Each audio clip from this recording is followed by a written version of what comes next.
Hello parents, teachers and students.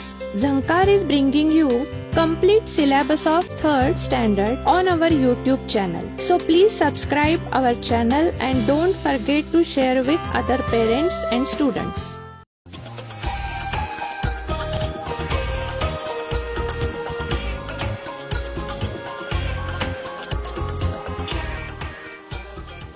पाठ 23. रमाई भीमराव आंबेडकर. रमाईंचा जन्म रत्नागिरी जिल्ह्यातील दापोली तालुक्यातील वणंद गावी झाला. वडिलांचं नाव भिकू धुत्रे आणि आईचं नाव रखमाबाई. त्यांच्या घरची परिस्थिती अतिशय गरिबीची होती. भीमराव रामजी आंबेडकर यांच्याशी त्यांचा विवाह झाला आणि त्यांचं नाव ठेवलं रमाबाई. भीमरावांना सगळे बाबासाहेब म्हणत. 1907 साली बाबासाहेब मॅट्रिक झाले आणि मुंबईतील पोय बावडी इथल्या चाळीत राहायला गेले. बाबासाहेबांनी रमाईंना घरीच लिहायला वाचायला शिकवले. बडोद्याचे महाराज सयाजीराव गायकवाड यांची शिष्यवृत्ती घेऊन 1913 साली बाबासाहेब शिक्षणासाठी अमेरिकेला गेले. त्यांनी पदवी प्राप्त केली तेव्हा रमाईंचे सासरे रामजी मालोजी आंबेडकर आणि दीर आनंदराव यांचं निधन झालं होतं. त्यामुळे कुटुंबाची सगळी जबाबदारी रमाईंवर पडली. त्यांचा स्वभाव मितभाषी म्हणजे कमी बोलणारा, दृढनिश्चयी आणि स्वाभिमानी होत्या.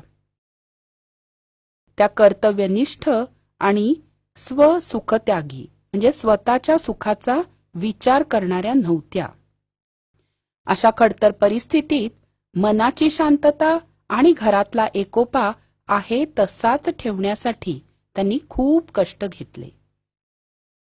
बाबासाहेबांच्या अनुपस्थितीत त्यांच्या विधवा भावजईला आणि तिच्या मुलांना अतिशय चांगल्या प्रकारे सांभाळले.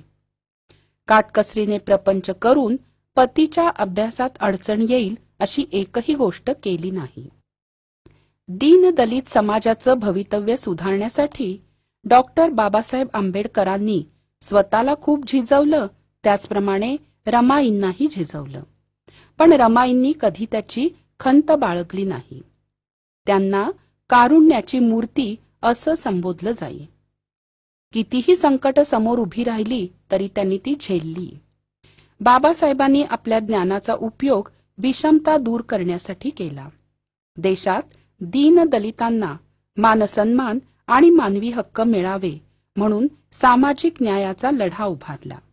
अशा परिस्थितीत रमाईंनी आपल्या पतीला मोलाची साथ दिली.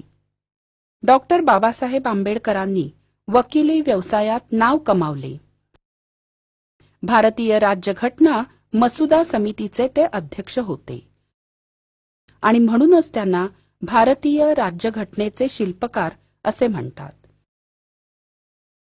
बहिष्कृत कार्यकारिणी सभेची स्थापना करून पददलितांना स्वावलंबन, स्वाभिमान आणि आत्मोद्धारासाठी वसतिगृहांची स्थापना केली. सोलापूर इथं पहिलं वसतिगृह सुरू केलं आणि पुढे शिक्षण संस्थाही सुरू केली. रमाईंनी धारवाड इथल्या वसतिगृहाला भेट दिली तेव्हा मुलांना खायला काहीही त्यांना दिसलं नाही. म्हणून क्षणाचाही वेळ न दवडता हातातल्या सोन्याच्या बांगड्या त्यांनी वसतिगृह प्रमुखांकडे दिल्या. त्या मोडून त्यातून आलेल्या पैशांनी धान्य आणि आवश्यक ते सामान आणलं आणि पुढे असा प्रसंग येऊ नये म्हणून अन्नधान्य भरून ठेवलं. अशा प्रकारे रमाई दीनदलितांच्या आई आणि बहुजनांच्या सावली झाल्या. त्यांची जिद्द आजही सर्वांना प्रेरणादायी ठरते. स्वाध्याय. कंसात दिलेल्या शब्दांपैकी योग्य शब्द निवडून वाक्ये लिहा. रमाईंचा जन्म दापोली तालुक्यातील टिंबटिंब येथे झाला. वणंद गाव.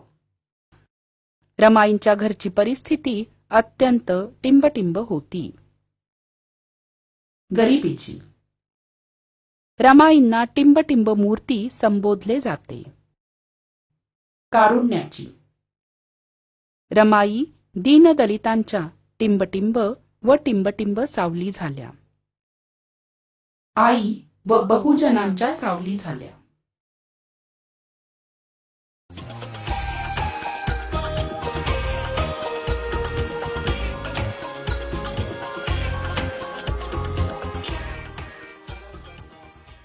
आशा आहे या व्हिडिओमधील टॉपिक तुम्हाला समजले असतीलच. अजून पुढील व्हिडिओ पाहण्यासाठी आमच्या चॅनलला सबस्क्राईब करा आणि इतर पालकांना आणि विद्यार्थ्यांना शेअर करून पुढील व्हिडिओसाठी आम्हाला प्रोत्साहित करा.